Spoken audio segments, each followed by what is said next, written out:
करते हैं कि ये रिसर्च एज ए रिसर्चर ये बहुत ही इम्पॉर्टेंट क्वेश्चन होता है कि what should be the minimum sample size for the research. आखिर हम अपनी रिसर्च के लिए मिनिमम सैम्पल साइज क्या रखें। तो जब हम ये सोच रहे होते हैं तो वहाँ पे हमें कुछ फैक्टर्स पे ध्यान रखना होता है।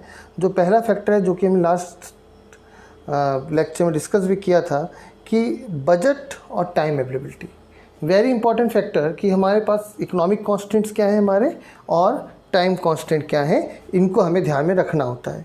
दूसरा, रिसर्चर का क्या डिसीजन है, उसके हिसाब से सैंपल साइज डिटरमाइन किया जाता है।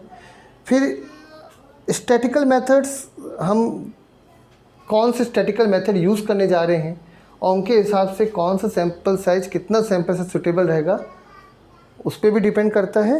एंड लास्ट हमारा जो डिपेंड करता है वो हिस्टोरिकल डेटा, मींस अब तक उस फील्ड में जो स्टडी हुई है, तो लिटरेचर रिव्यू क्या कहता है, कितना सैंपल साइज सूटेबल है उस पार्टिकुलर फील्ड ऑफ रिसर्च में रिसर्च करने के लिए, कितना सैंपल साइज सूटेबल है, ये उस पर डिपेंड करता है, जो लिटरेचर रिव्यू से हम निकाल सकते हैं। अब बात करते हैं, जो हमने लास्ट लेक्चर में बात की थी, सैंपल और सेंसस की बात की थी। हमने कहा था कि जब स्मॉल पॉपुलेशन है तो वहाँ पे हम सेंसस ले सकते हैं, लेकिन अगर लार्ज पॉपुलेशन है तो सेंसस हम नहीं ले सकते हैं। तो उसको थोड़ा सा और डिटेल में समझने की कोशिश करते हैं इस फिगर से, डायग्राम से। तो जब हम सैंपल और सेंसस के बीच में हमें चूज़ करना होता है तो हम देख लेते हैं कि what are the condition that are favourable for taking sample and what are the condition that are favourable for taking census. तो अगर सैंपल की बात करें तो अगर बजट हमारा स्मॉल है तो वहाँ पे सैंपल सूटेबल है, टाइम अवेलेबल शॉर्ट है तो भी सैंपल सूटेबल है, पॉपुलेशन साइज अगर लार्ज है तो वहाँ पे हम सैंपल लेने ही एक तरीका बचता है। वेरिएंस इन कैरेक्टरिस्टिक्स हैं तो सैंपल जो है वो आपका वहाँ हम बात करें, अगर वेरिएंस इन कैरेक्टरिस्टिक्स स्मॉल है तो वहाँ पे सैंपल ही लेना सही रहता है, लेकिन variance in the characteristics large है तो वहाँ पे हमें सेंसस लेना पड़ता है।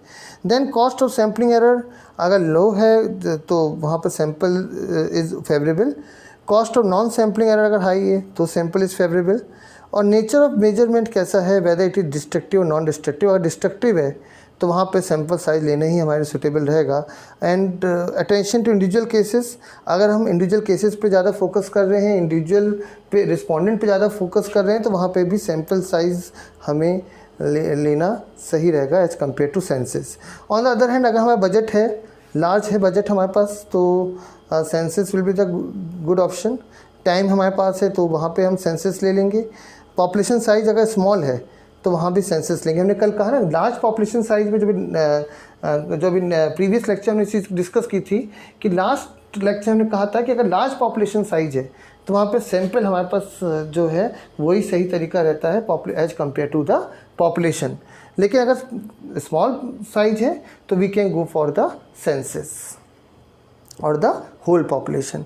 Then variance in the character बहुत ज़्यादा है तो वहाँ पे सेंसस ही ले सकते हैं, क्योंकि स्मॉल साइज अगर सैंपल हम लेंगे तो वेरिएंस बहुत ज़्यादा है तो वो इतना अच्छा रिप्रेजेंटेटिवनेस नहीं होगा पॉपुलेशन का वो सैंपल, तो क्योंकि वेरिएंस बहुत ज़्यादा हाई है तो वहाँ पे यही एडवाइसेबल होता है कि हम सेंसस लें, हम पॉपुलेशन के सारे एलिमेंट्स को रिसर्च में इंक्लूड करें। देन अगर आपका cost of sampling error high है तो वहाँ भी सेंसस ही लेना सही है। नॉन सैम्पलिंग एरर अगर लो है तो भी सेंसस लेना सही है। और अगर नेचर मेजरमेंट आपका नॉन डिस्ट्रक्टिव है, इन दैट केस भी census is the only option. और अगर हमें इंडिविजुअल केसेस पे फोकस नहीं करना है तो हम सेंसस ही लेना प्रेफर करेंगे। तो ये बात होगी कि कब हमें सैंपल लेना है और कब हमें सेंसस लेना है, इसकी बात हमने करी। चलिए आगे मूव करते हैं। अब सैंपल और पॉपुलेशन दोनों की बात हम कर चुके हैं। Population means universe, population means total aggregate of the target respondents, उनमें से हम फिर कुछ सैंपल लेते हैं। तो दोनों केस में जो हमारे स्टैटिस्टिक्स हैं, जो हम सिंबल यूज़ करते हैं, वो अलग अलग हो जाते हैं। पॉपुलेशन के केस में हम जो उसके सिंबल्स हैं, मेजरमेंट्स हैं, उनको हम अलग सिंबल से रिप्रेजेंट करते हैं, और सैंपल्स में उनके मेजरमेंट्स को, वेरिएबल्स को हम अलग सिंबल से मेजर करते हैं। तो just have a look on it. Mean को हम शो करते हैं population, mean of population mu से, और mean of sample x bar से शो करते हैं। सिमिलरली मीन और प्रोपोर्शन की बात कर रहे हैं, मीन की बात की वो म्यू से हो गया। प्रोपोर्शन ऑफ पॉपुलेशन हम शो करते हैं पाई से, और प्रोपोर्शन ऑफ सैंपल शो करते हैं स्मॉल पी से। वेरिएंस ऑफ पॉपुलेशन शो करते हैं हम सिग्मा स्क्वायर से, और सैंपल का जो वेरिएंस है वो हम शो करते हैं स्मॉल एस के स्क्वायर से। स्टैंडर्ड डेविएशन सिग्मा से शो करते हैं पॉपुलेशन के केस में, और स्मॉल एस से शो करते हैं सैंपल में। तो ये तो वैसे भी फॉर्मूला पता ही आपको कि जो वेरिएंस होता है it is the square of standard deviation. Then size की हम बात करें तो कैपिटल एन से हम पॉपुलेशन का साइज बताते हैं, और स्मॉल एन से सैंपल के साइज को रिप्रेजेंट करते हैं। Standard error of the mean sigma x bar से हम शो करते हैं पॉपुलेशन में। In case of sample it is represented by small s और एक्स बार से रिप्रेजेंट करते हैं। Standard error of the population represent होती है सिग्मा पी से, और सैंपल रिप्रेजेंट होता है आपका स्मॉल एस पी से रिप्रेजेंट होता है। स्टैंडर्ड वेरिएशन की बात कर रहे हैं, स्टैंडर्ड वेरिएट की बात करें, अगर जेट की जो बात करते हैं तो वहाँ पे जो पॉपुलेशन केस से फॉर्मूला हमारा बनता है वो होता है x minus mu upon sigma. और इन केस ऑफ सैंपल जो स्टैंडर्डाइज वेरिएट यानी कि जेट का जो फॉर्मूला बनता है वो हमारा बनता है x minus x bar upon small S. Coefficient of variation sigma upon mu से शो करते हैं इन केस ऑफ पॉपुलेशन, और coefficient of variation of sample is showed by small S upon small x.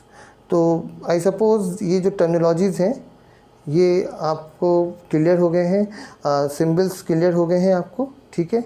आगे मूव ऑन कर रहे हैं। अब जो सैंपल से डिटर्मिनेशन की बात करते हैं तो वहाँ पे जितने भी सैंपल साइज की बात करें, रिसर्च की बात करें, तो सारी चीज़ आके रुक जाती है आपकी इस बेल शेप कर्व पे। इसको हम लोग पढ़ चुके हैं स्टैट्स में ऑलरेडी, बेल शेप कर्व, जो कि हमारा शो करता है नॉर्मल डिस्ट्रीब्यूशन, ठीक है जी। तो ये क्या है, नॉर्मल डिस्ट्रीब्यूशन है। तो हमेशा जो नॉर्मलिटी जो है वो हमेशा एक इशू रहा है रिसर्च में कि हमारा डेटा नॉर्मल होना चाहिए। आइडियली अगर हमें अच्छे रिजल्ट्स चाहिए तो डेटा शुड बी नॉर्मल। तो सेंट्रल लिमिट थ्योरम के हिसाब से जो हमारा सैंपल साइज ऐसा होना चाहिए कि जो हमारा डेटा है it should be normal, it should lie on the region of acceptance on this normal curve of normality और bell shape curve. We can see it's a bell shape curve. और यहाँ पे आप देख सकते हैं ये जो मिडिल है ये आपका मीन है, और इसके इधर और इधर चलेंगे तो इसको डिवाइड कर रहा है 0.475 से के बीच में दो पार्ट में डिवाइड हो रहा है।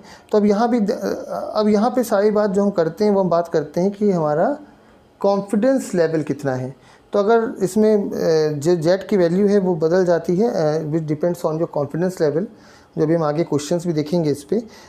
तो इन केस नॉर्मली हम 95% जेड की वैल्यू लेते हैं, कॉन्फिडेंस लेवल 95% लेते हैं, और उस पर जेड की वैल्यू हम लेते हैं 1.96 हम वैल्यू लेते हैं। तो ये नॉर्मली जेड की वैल्यू हम यही लेते हैं, या फिर 90% पे भी कॉन्फिडेंस लेवल पे हम लेते हैं, और हम 99% कॉन्फिडेंस लेवल पे भी लेते हैं। लेकिन मोस्ट ऑफ द टाइम जो हम रिसर्च में जो कंसिडर करते हैं वो हम कॉन्फिडेंस लेवल जो है आपका लेवल ऑफ कॉन्फिडेंस जो है वो हम कंसिडर करते हैं 95%। आई सपोज क्लियर है। Now these are the methods for determining sample size. अलग अलग मेथड्स हो सकते हैं। तो पहला तो है एक रूल ऑफ थंब, कि आप अगर ज़्यादा फॉर्मूले में नहीं जा रहे हैं, एक सिंपली रूल ऑफ थंब क्या कहता है, वो ये कहता है कि आपके जितने वेरिएबल हैं क्वेश्चनियर में 10 वेरिएबल पर रिस्पोंडेंट्स, 10 वेरिएबल पर रिस्पोंडेंट्स आर इनफ, राइट। तो मान लीजिए आपने अपने क्वेश्चनियर में 20 वेरिएबल लिए हैं तो 200 sample will be enough for your research. दूसरा तरीका होता है भाई सैंपल साइज कितना रखें, वो है लिटरेचर रिव्यू से, जैसा कि अभी हम पीछे बात भी कर चुके हैं हिस्टोरिकल डेटा कि लिटरेचर रिव्यू क्या कहता है। हमारा लिटरेचर रिव्यू क्या कहता है उसके बेसिस पे भी अब तक उस पर्टिकुलर फील्ड ऑफ स्टडी में, उस पर्टिकुलर फील्ड ऑफ रिसर्च में कितना सैंपल साइज लिया गया है उसके बेसिस पे भी हम अपना सैंपल साइज डिसाइड कर सकते हैं। और तीसरा मेथड तो है ही आपका, जो कि हम बात करेंगे थ्रू फार्मूला। नाउ फार्मूला की अगर हम बात करें तो यहाँ भी दो केस होंगे, एक होगा इन केस ऑफ मीन और एक होगा इन केस ऑफ प्रोपोर्शन। हमें दोनों तरीके से देखना होगा।